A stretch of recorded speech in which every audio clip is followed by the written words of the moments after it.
Hi, I'm Richie Neville from Internal Force Fitness, and welcome back to the greatest exercise routine you've probably never heard of, aka Chinese radio exercises or public broadcast exercises. Now, in the introductory video, I talked an awful lot about this. Now, this is the book. Obviously I've printed it out, but ultimately this is the book that contains all the instructions, and what we're going to do is just go through it so you can see what the exercises are and then decide for yourselves whether you think, yeah, okay, I want to have a go at that. So the first one is a standing exercise. Now, this is standing up straight. I'm just going to read out the benefits part. This may not seem like an exercise, but it is. Standing up straight is an exercise to help with alignment and posture. A lot of the little aches and pains we associate with everyday life are due to us not using our bodies properly. Alignment will help take pressure off certain areas, and instantly improve strength. So the first exercise is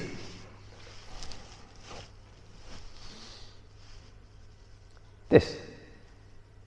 Now, keep soft knees. So soft knees, that's a bent knee. That is a super straight knee. You can't really see it in baggy trousers. A soft knee is when the knees are bent, but just enough to kind of flex the knee a little bit.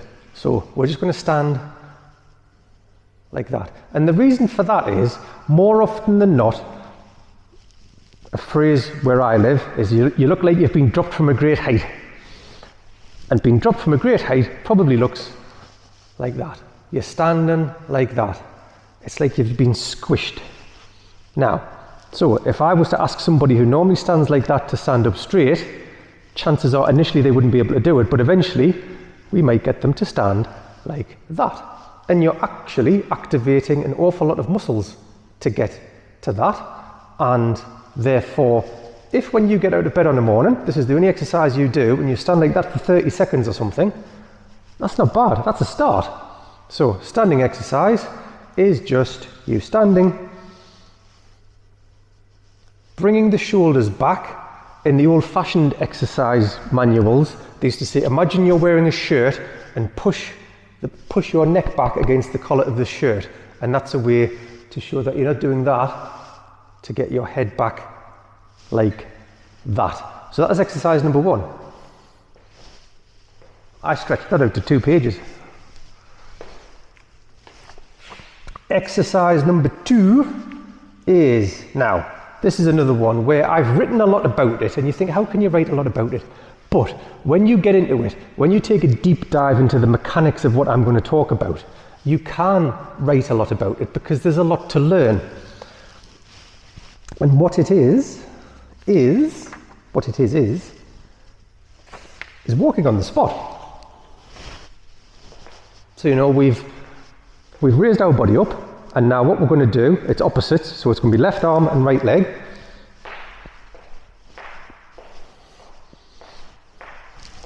That. Now, you may be able to see my t-shirt. The way that my t-shirt is going one way and then the other shows how much has been moved. I'm not just moving that arm in isolation, I'm not moving that arm in isolation. It's involving the whole body. It's involving the whole body because I'm also using my legs.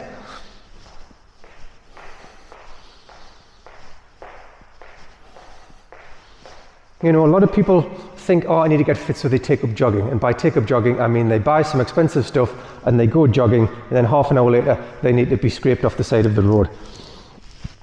Nothing against jogging. Some people love it. I don't. I never did.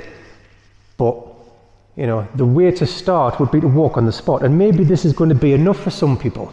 Do it for a minute. I can't remember how long it says in the book, but do it for a minute and just walk. Keep that upper body upright. Use the arms and legs together. If you want to kind of up the tempo a bit, really make it a bit stronger. But don't think you've got to go all out. Walking on the spot, that's the second exercise. That's it. See how this is good so far? See how this is good for you and your habit of quitting things because they're too difficult? The only way you would quit this is because it's too easy. And I shouldn't have said that because I quit things because they're too easy. But, don't. But you get where I'm going with this. Now the next one, for the arms, the neck and the shoulders. I really like this. This one's cool. This one's called the 12-15 and the 12-45. I should say as well, I named these things as I name most of the things, because when I translate, I don't speak Chinese or Japanese, I speak fitness. So I look at something and I say, okay, what's the easiest thing to call that? Right, it's that. And I break down into what it's for, and that's how I get my written versions of these things. So the 12-15. So this is for, although gentle and rhythmical, the 12-15 movement, and then there's a 12-45 movement, which will make sense shortly. Build strength in the muscles of your arms and shoulders, as well as opening your shoulders. Sliding your fingertips forcefully down your forearm also activates your skin and external tissue to bring your arms to life. So the 12-15 relates to the position of your arms when you're in the final position. So it's a while since I've wrote this as well, by the way, but so the easiest way to differentiate between this movement, stepping out on the left, right. So we start with our feet together, we step out on the left, the arms come out, and we make what I call in Tai Chi and Qigong chi fingers, or magic chi fingers. It's when you bring the bottom two fingers down and you leave the two fingers up, and you support the bottom two with your thumbs. So we're out like that, and the arms come up, and because we've stepped out on the left arm remains straight, and we slide the fingers down the forearm to there. So if I look up now, which I would, you look up, my arms are at 12-15. This is the 12, this is the 15. Now this is quite a stretch here. One, because that arm's out there, and two, because I've done that. When I do that, what am I doing? I'm activating this here. You know, you might say the thing done with a barbell, or a dumbbell rather, where, you know, they might do that. And people might still say, oh, well, you'd be better off doing that with weight or with a band. No, actually, I don't want to. So, step out, your magic chi fingers, up, slide, and then up, and then down. 12-45, as I read out, you step out, arms come out, up, your right arm stays straight, slide the left arm down, and you're in there like that. That is nice and easy. I felt that right the way up my back, in my arms, in my shoulders, and by tipping the head up like that, I felt it in my neck. Super, super simple exercise. And yet, in fact, fingers as well, hands. By doing that, I'm stretching the hands out.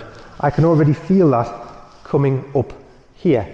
We don't use our bodies very much. We don't use our muscles very much. That's why little things like this, put together in a properly prepared and researched program, is going to do you so much good. So step out on the left arm stays straight, slide down, step out on the right arm stays straight, mind the tinsel, and down. This whole idea of activating the skin, how often do you touch yourself? Don't answer that, please. You know, how often do you just kind of do that though, to wake your skin up and move? Again, in older exercise routines, they used to talk about rubbing exercises, and that's just where you would do that. You know, activate the skin. The skin is the largest organ in the body. The skin, something like that anyway. There's an awful lot of it, regardless of what size you are. Activate it. Touch it. So that's our next bit. That was the 12-15 and the 12-45. Thigh and hip exercises. Oh, hang on. Just before we get into that, see what I wrote. This is a great little movement to start the day with, isn't it? It is. As a change, every now and again, pretend you're rolling up a tight sleeve. So you're going to grasp the sleeve at the wrist, then push it up past the elbow. Ah. Good advice. So, you know, use the chi fingers, but otherwise, grab hold there. Do that. Come out, grab hold there. Do that. Little variations like that. Do what feels good for you. Right, so that was that one. Now we can move on. Thigh and hip exercises. Like a gunslinger whose life depends on a quick draw, you two are going to fire all the negative energy out of your body to prolong your life. These things all go in sequence as well, by the way, so you will go from one into another, into another. So I call this one the double draw. I like the double draw. This exercise sequence will help you develop your thighs and your hips while also engaging your arms and shoulders. Flexibility in your thighs and hips will help to prevent lower back problems. So the double draw, again, we've got our magic G fingers. And the double draw is when you come up, step out and push forward like this. Now, one of the things I say in Tai Chi is the best way to stop yourself stepping too far is to really focus on keeping the body upright. So it's not this because your balance is off. Yes, you might feel it in the calf of that right foot, but that's not the point of the exercise. Your balance is off because you're leaning. It's not what we want. We do not want to lean. We're stepping and we're coming forward like that. That will be one side. The other side will be quite simply lift, push out that way, and it's this. That's what we're going for. This is a nice kind of extra because it's a pushing motion, but the main point of it is that step and the coming forward. After that, the windmill and the wizard. Sounds like a bad movie. Shoulder rotations. Every exercise routine needs to have a shoulder rotation in it because shoulders are one of the things that get tight. Shoulders are one of the things that needs worked but not overworked. That is also important. So as the shoulder is a ball and socket joint, it is necessary to exercise it through its full range of motion to remain flexible. Arm circles such as this will loosen and lubricate the shoulder as well as strengthening the shoulder muscle, the muscles around the shoulder blade and the upper and lower back. You will realize just how connected everything is when you try and keep your upper body still. So it's the back foot. So we have done our double draw, the windmill, the wizard. So we're turning that around, pulling it back to there, so I can just see that in my peripheral vision there. And then we come back. The other side would be there, mind the bauble, wizard, windmill rather, wizard. And you see how just doing that, it's different, it feels different. So just do that for one. You know, that's your windmill, that's just you bringing your arm back. But when you have to do that, that is a different movement, isn't it? And it's a movement you may do in your day-to-day life, but how often do you prep yourself for it? Rarely, I would imagine. So let's just make sure I'm doing the right number of repetitions here.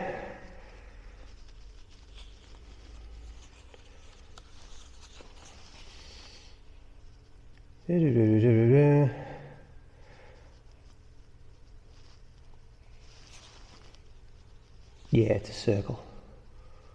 It's one rather. Now if you wanted to do a couple, you could, but you do. So just to let you know how this particular set would work, you would do the 12:15, the 12:45, the double draw on the left, the windmill on the left, the wizard on the left, double draw on the right, windmill on the right, wizard on the right.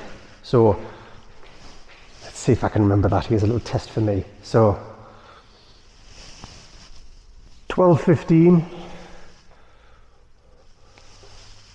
12:45 in, windmill left, no, double draw left, damn it, double draw left,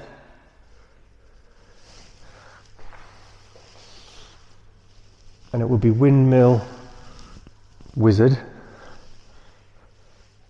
double draw right, windmill, wizard. Yeah, I could get behind doing that more often. I haven't done this in quite a while.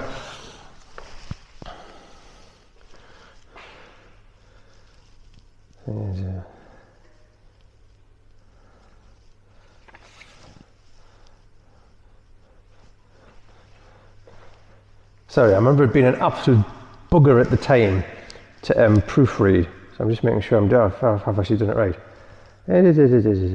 Right.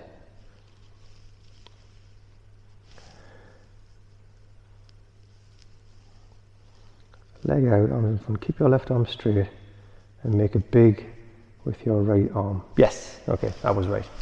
So that's the end of this particular little video, because I don't want the videos to be too long. So that's it, the 12:15, the 12:45, a nice kind of, bending the arm, trying to keep the arm straight, bringing one down, bringing the other one down. The double draw, open up this area here, come in there, then you're going to do a nice circle, and then you're pulling back. You're trying to keep the arm as close to your ear at all times as you can. And that's just one tiny little bit of it. When you're actually doing this routine, you'll have done all that exercise, all that work in a minute and a half. It's learning it that takes the time. It's kind of working your way through it that takes the time. But you will, and you can, and I hope to see you in the next video.